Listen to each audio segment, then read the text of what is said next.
Welcome to my class, if I can say that.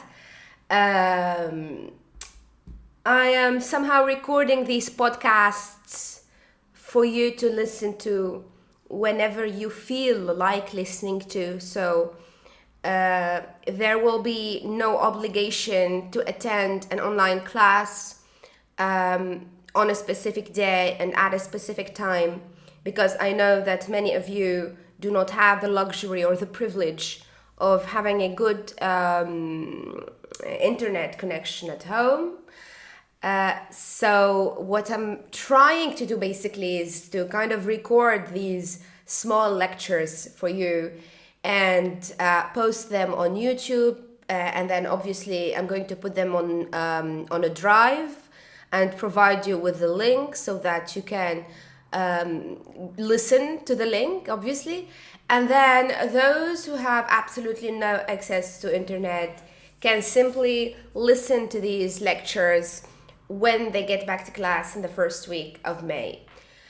So I deeply rely on your understanding, and I deeply also rely on your solidarity to try to provide your classmates with this podcast or this recorded lecture, or this useless talk, whatever you want to call it.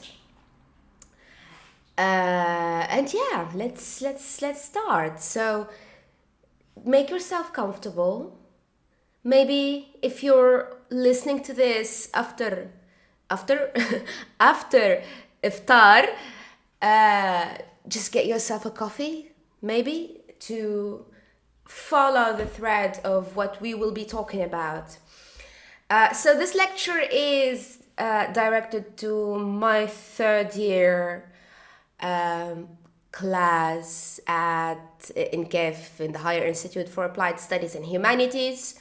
And this is our second session of Marxist Literary Criticism. We did our first session a couple of weeks ago, in which we have explained simply what is Marxism. And I remember that a lot of you said that it's an ideology, that it's a political movement, that it is a political, something that with which you create a political party, etc. And all of that is true. But that's not the beginning of Marxism or the essence of Marxism. Because I remember I told you my story about me reading Marxism, or about Marxism, let's say, for the first time. A book that starts with the following sentence: يقول ماركس لقد اكتفى الفلاسفة بتفسير العالم أما الآن فقد حان وقت تغييره. Philosophers have simply and merely explained the world, but now the time has come for us to change it. And this is what Marxism is. First of all, it is a philosophy. It is not a philosophy that bears in its own ideas the seeds of becoming a political ideology. And this philosophy, you remember, we spoke about historical materialism, the evolution of societies. We spoke about primitive societies, feudal society, capitalist society, and how the change occurred between one economic or socio-economic system to the other. And we also explained how Marx and Marxists expect the change to occur from capitalism to socialism.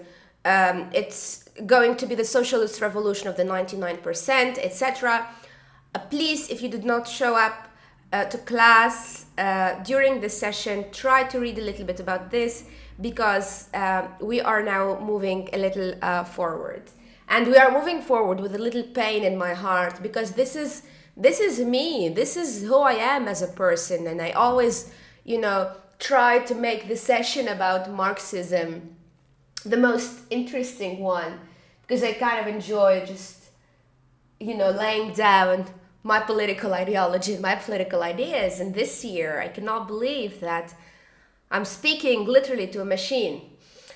So yes, this Marxist philosophy, it provides us with a counterbalance to the tendency in seeing ourselves and the writers that we read as completely detached from reality, or let's say, in Marxist terms, from socioeconomic circumstances, because it explains the world, the whole world, through the socioeconomic circumstances that the world is governed by.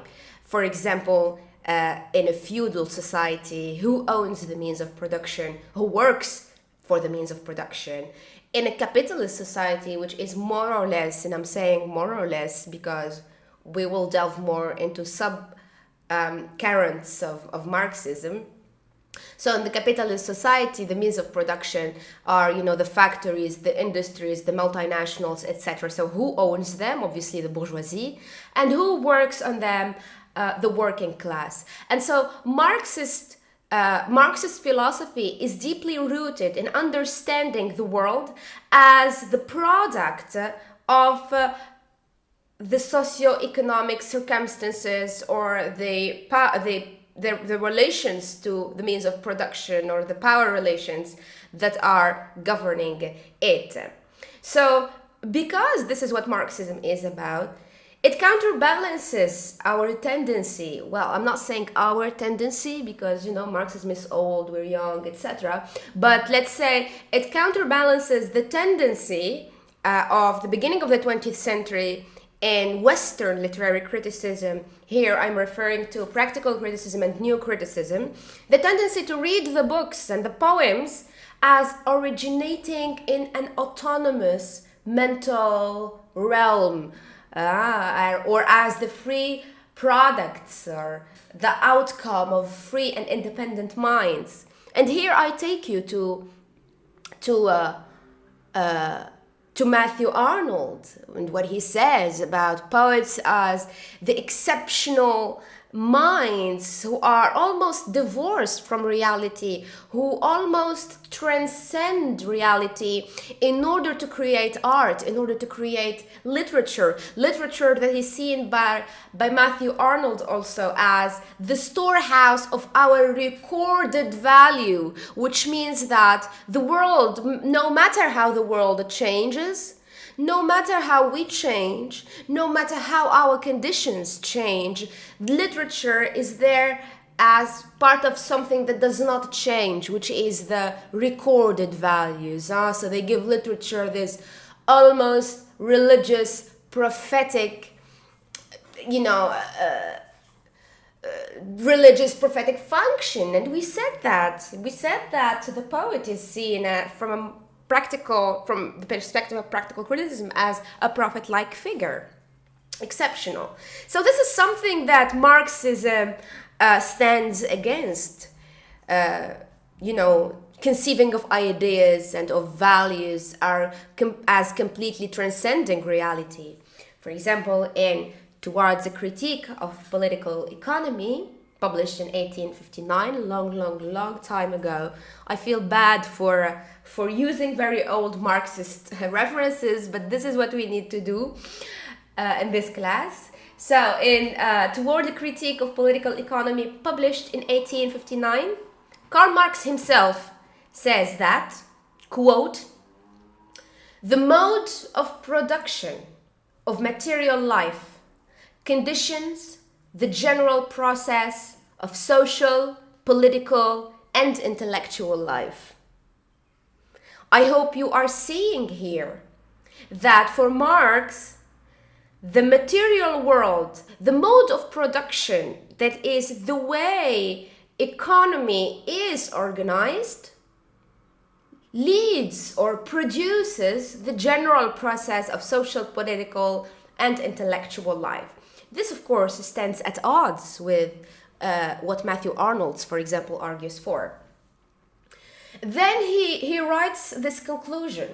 He says, not Arnold, but Marx, he says, "It is not the consciousness of men that determines their existence, but their social existence that determines their consciousness." So here he makes it even more obvious that the economic existence of people is responsible for their, let's say, intellectual existence. It means that their consciousness, the ideas they have, they do not come before their social existence in the world or their economic existence in the world, but they come after that. This means that the social circumstances determine much, if not all. Not all Marxists agree, of course. The social circumstances determine much, if not all, of our lives. And I will give you examples here and what is exactly meant by the Marxists. So when we say it is not the consciousness of man that determines their existence, but their social existence that determines their consciousness, I will take you, for example, to someone who is from the working class, who works 8 hours a day, and who needs to wake up 2 hours in the morning before, the bus time or before taking the bus. And then that same worker, he takes 2 hours. Okay, 2 hours is a lot. Let's say 40 minutes to get back home in the evening, and they have to pay bills and they have to struggle to work. So do you think that the consciousness of these people will include, for example, being interested in contemporary art or being interested in, motorcycles? Most probably not. Why? Because their social existence in the world does not provide them with the luxury of having a consciousness that they completely have agency over. Let's take the example of a working class woman. A lot of women in Tunisia, they work in the factory. So a working class woman, she works in a factory, and I always take the example of the woman because it's always interesting, because they have a double shift, because they work an 8-hour shift outside the house, and then when they come to the house, they work an extra shift of unpaid labor, doing housework, cleaning, doing the dishes, cooking the dinner, etc. So this is the social existence of that person, of that woman. So do you think that she can allow herself to know all the contemporary painters, or to know the difference between new jazz and old jazz? Most probably not. Not because she's stupid, absolutely not. Not because she's not smart, but because her social existence deprives her of having that form of intellectual luxury or that form of consciousness. And this, as I told you, stands in sharp contradiction with what Matthew Arnold suggests, with what Les Lumières, for example, suggest about, being born free, men are essentially free, etc., etc., etc., etc. So the exceptional minds of Matthew Arnold are only minds that their social conditions allowed them to be able to write, to produce, to do things. In this sense, Marxist theory argues that the way we think and the way we experience the world around us are either wholly or largely conditioned by the way the economy is organized, which means by the way we relate to the means of production. So someone who is at the lower scale of the social pyramid, if you want to call it a social pyramid, cannot be interested in all the fancy stuff. On the other hand, someone who belongs to the bourgeoisie, they can afford to have that. So these two people, they experience the world differently. Not because they are two different individuals, not because we are born different, not because all of that, which of course the Marxists, but not all of them, conceive of as liberal BS. BS for bullshit, but because they live in two different social realities. And the difference in social reality entails a difference in the way they experience the world around them. For example, and here I'm taking you back to the lecture. For example, under a medieval or a feudal regime, people will have thought and felt different from the way we think and feel now in a capitalist economy. Not only, as difference between feudalism and capitalism, but in feudalism itself, there's a difference between the way the peasants experience the world and the way the nobles or the nobility or the aristocrats, to use Marxist terms, experience the world. In the capitalist society, it's the same thing. There's a difference between how Leonardo DiCaprio, for instance, experiences the world, and there's a difference between how you, people who are listening, hopefully my students, all of them, how you are experiencing the world. And this leads us to distinguish between two concepts. I think it has started to become clear now that how the social reality or the socioeconomic circumstances, they lead to the intellectual life that govern that system or that social reality. So here, this leads us to distinguish between two concepts, which are the base and the superstructure. I like these two concepts, especially the concept of superstructure, because I always say that's how you spot a Marxist. If you imagine you are in the middle of a debate, etc., and then someone says, superstructure or superstructure, and be like, bingo, that person is definitely a Marxist. So the base of the superstructure, Arabic for base is البنية التحتية, and Arabic for superstructure is البنية الفوقية. I can share more reading about this, obviously, because I'm going to do this really quickly. So the base of a society is the way its economy is organized.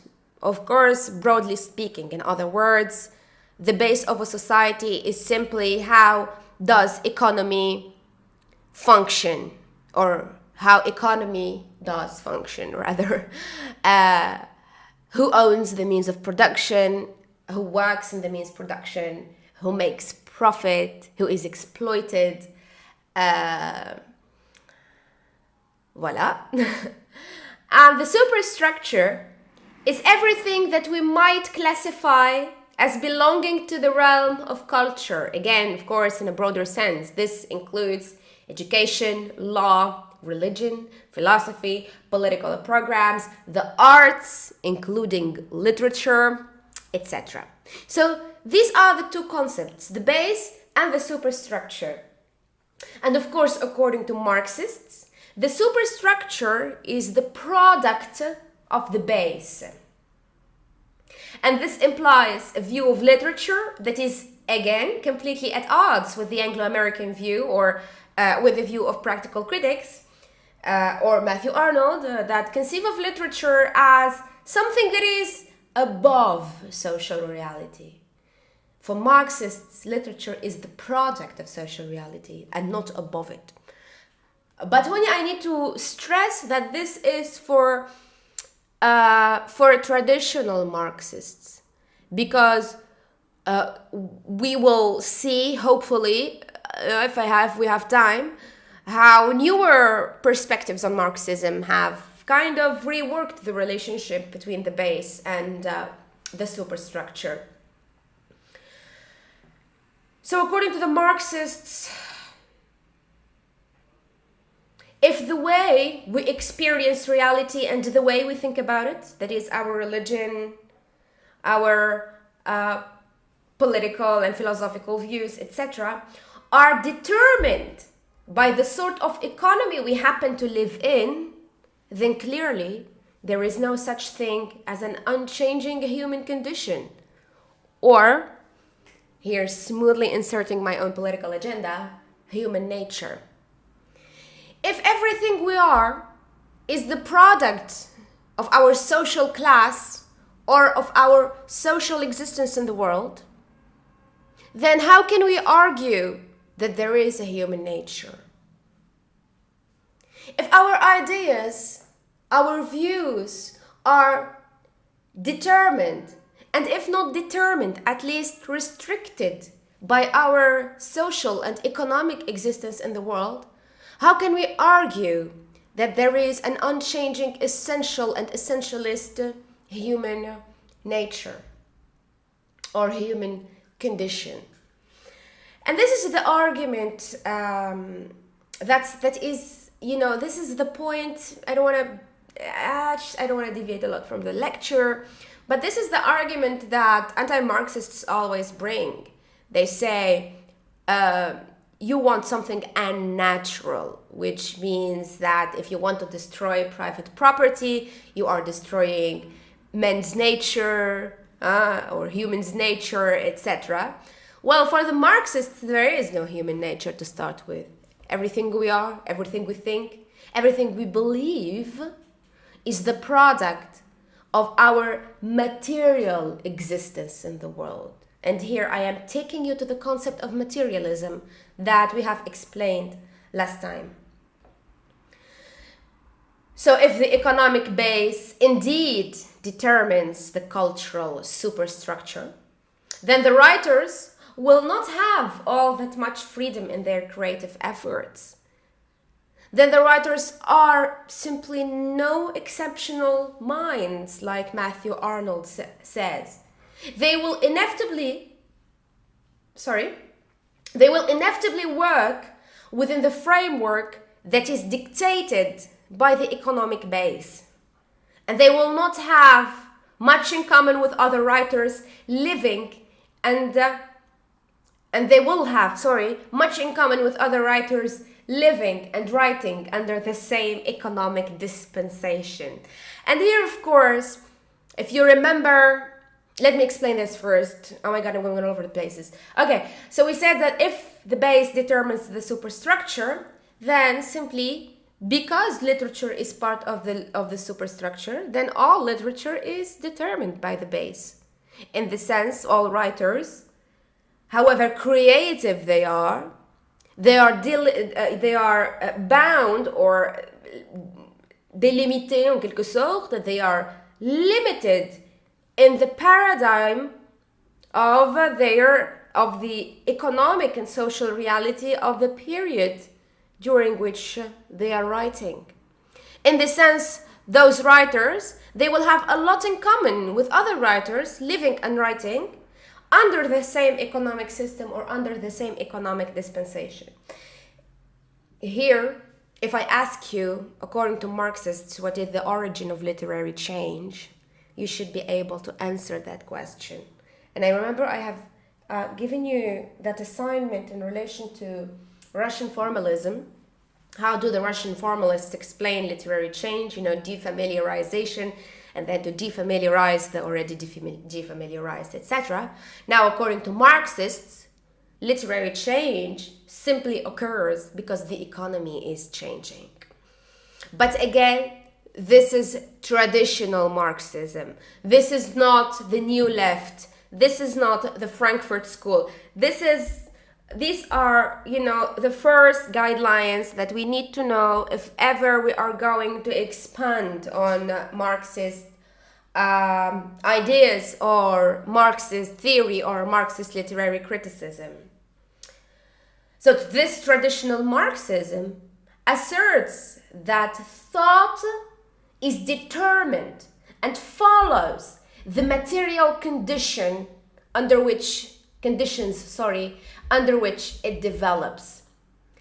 This is what we call a materialist perspective. What the fuck is perspective? This is what we call a materialist perspective. So when sometimes I like to drop the bomb on people who are not Marxists and be like, I'm a materialist girl. And to be a materialist girl is to believe in dialectic materialism, at least to a certain extent, which means to believe that ideas, thoughts are the mere product of the economic reality in which we are. This is opposed to the idealist perspective, which claims that matter, that everything concrete in our world is basically subservient to thought.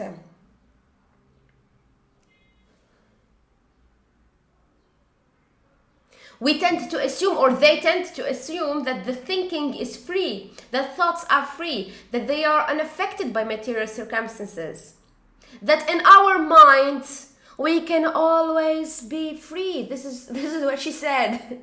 Wrong, says Marxism. Minds are not free at all. They only think they are. This is actually very powerful, because even 2 centuries later, it still makes sense. It still makes sense even 2 centuries later. Because we tend to believe that if you're not free in the real world, that's fine, because freedom is in the mind. Well, absolutely not. Freedom needs to be concrete. Freedom needs to be lived. Freedom needs to be experienced. You cannot simply be free in your mind. We will talk about this more when we deal with the concept of ideology in relation to literature. For example, I will talk about this example later on or in another episode, but at least think about it, or start thinking about it until I record the next episode. For example, in The Scarlet Letter by Nathaniel Hawthorne that we had last year, Hester Prynne, she's miserable. She's being punished for a stupid crime. She's being, she's a prisoner, she's in jail, etc. But what does the author tell us? The author basically tries to convey to us her high attitudes as a romantic hero, which is her ability to feel free even in the most unfree situations. Marxism, of course, does not agree. Marxism thinks that, or argues, let's say that we can only be free when that freedom is concretely achieved. So the literature that is claiming to be free only thinks it is free. I'm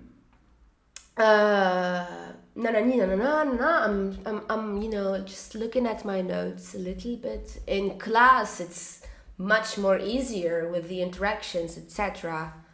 We can, I can look at my notes without looking at my notes. Just, ask a question, then look at my notes.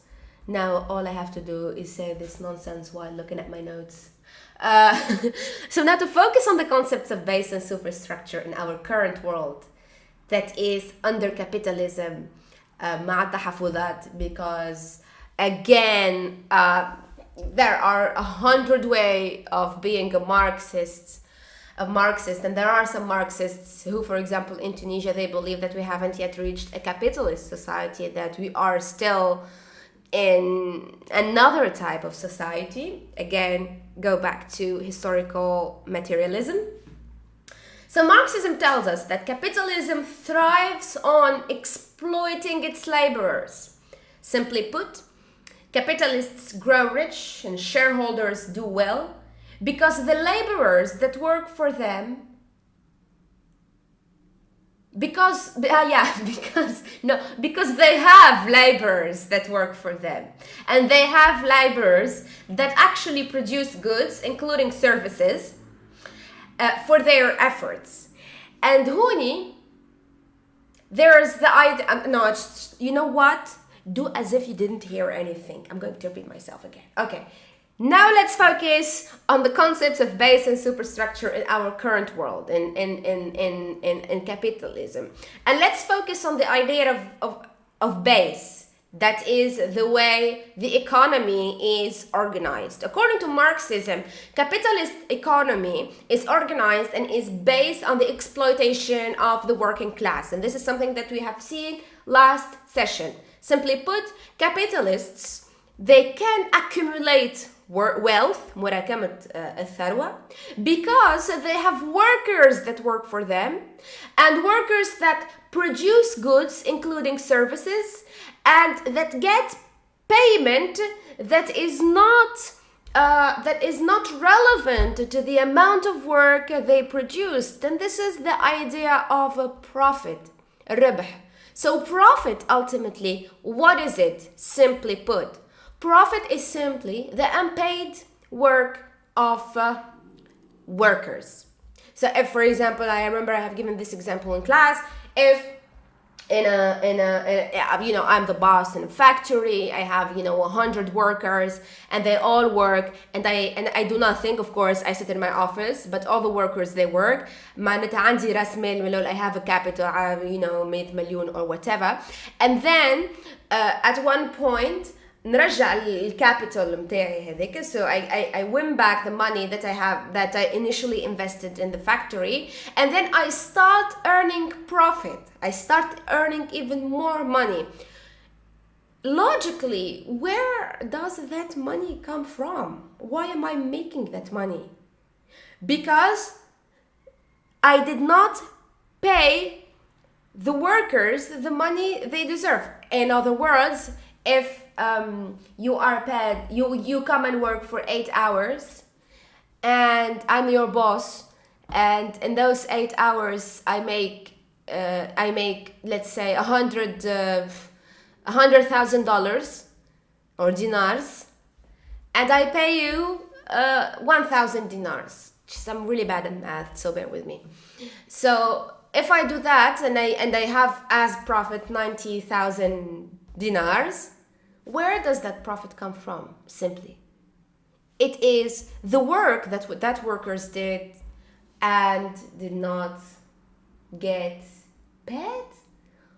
I'm really not sure about this. I hope the idea is more or less clear. If not, write a comment and ask for further explanation, because that's my job and that's what they pay me for, but I make no profit out of it. So laborers, they have been doing this, workers, they have been doing this for a long time, and they have organized themselves in labor unions to get fairer deals. But what they do not know is that capitalism prevents them from having the best deal, or having the deal that installs the social justice. How is that done? For example, these workers, they are doing all of this, they are working, they want for better deal, and at the same time, no matter what they do, they will always be in that they will always belong to the working class. They will always have those bad social conditions. How? And why can't they change the situation? Simply because capitalism alienates them from themselves. By seeing them in terms of production, by seeing them as production units, as objects, rather than as human beings. So people are turned into things. They are what we call reified. So capitalism reifies them. R-E-I-F-I-E-S, reifying them. So negotiations about better wages, no matter how successful they are, they do not affect or reverse that process. That is the process that economy is organized.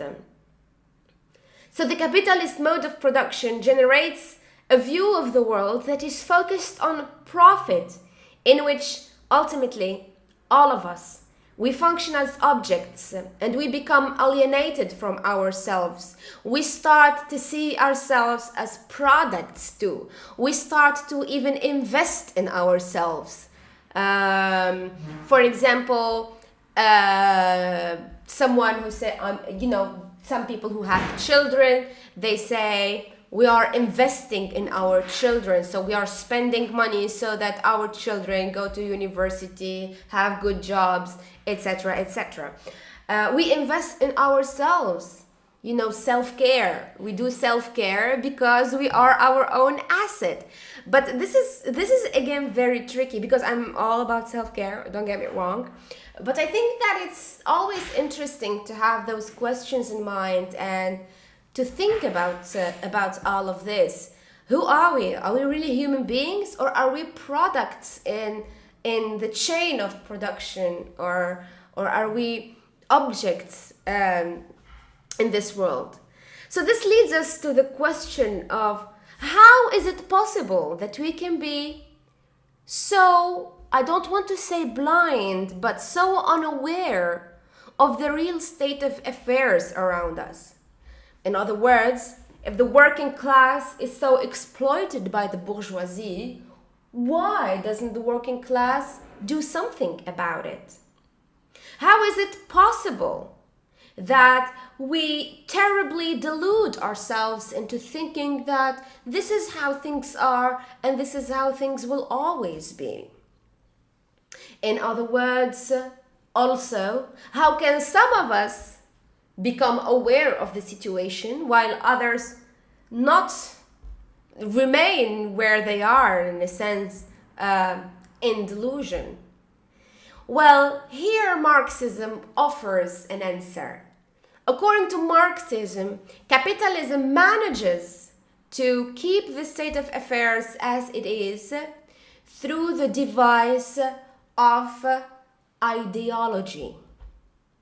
Ideology is the thing that makes people unaware of the real state of affairs around them. Ideology is the thing that prevents people from revolting against the situation. Now, the question is, what is ideology? Is it, a set of ideas that allow us to have a perception of the world? Well, in a general term, in a general definition, yes, but that's not the Marxist definition of ideology. The Marxists have another definition of ideology that we are going to see in the next lecture. I want you to listen to this once, twice, as much as you need, and I am providing you with some literature about the base and the superstructure that you can check before moving to the next podcast about the concepts of ideology and hegemony from a Marxist perspective. And then at the end, once really understanding base and superstructure, ideology and hegemony, we will really be able to dissect and to identify and to explain and to analyze how do Marxists really look at literature, because it's going to be a little bit complicated, because the Marxists, they do not have one monolithic way of looking at literature. There's a number of ways in which Marxists look at literature, but I think that it is primordial and important to understand these concepts first in order to be able to use them when doing literary analysis. So please make sure you understand base and superstructure very well. If not, leave me comments. I don't really know whether I'm putting this on YouTube, on SoundCloud, whatever. But still, leave me comments in whatever platform this is going to end up on with your questions. And if not, you know my email, shams.rad.abdi@gmail.com. If there's something that is unclear, please feel free to get in touch. And please have some reading on ideology and hegemony from a Marxist perspective that you can do on yourselves while we prepare for our next lecture. Whew, this was a ride. I'm not sure if I'm recording the next lecture right now or not, but yes, I wish you a wonderful day, evening, whatever. And I hope to see you all safe very, very soon. And bad news, this is part of your final exam. Bye.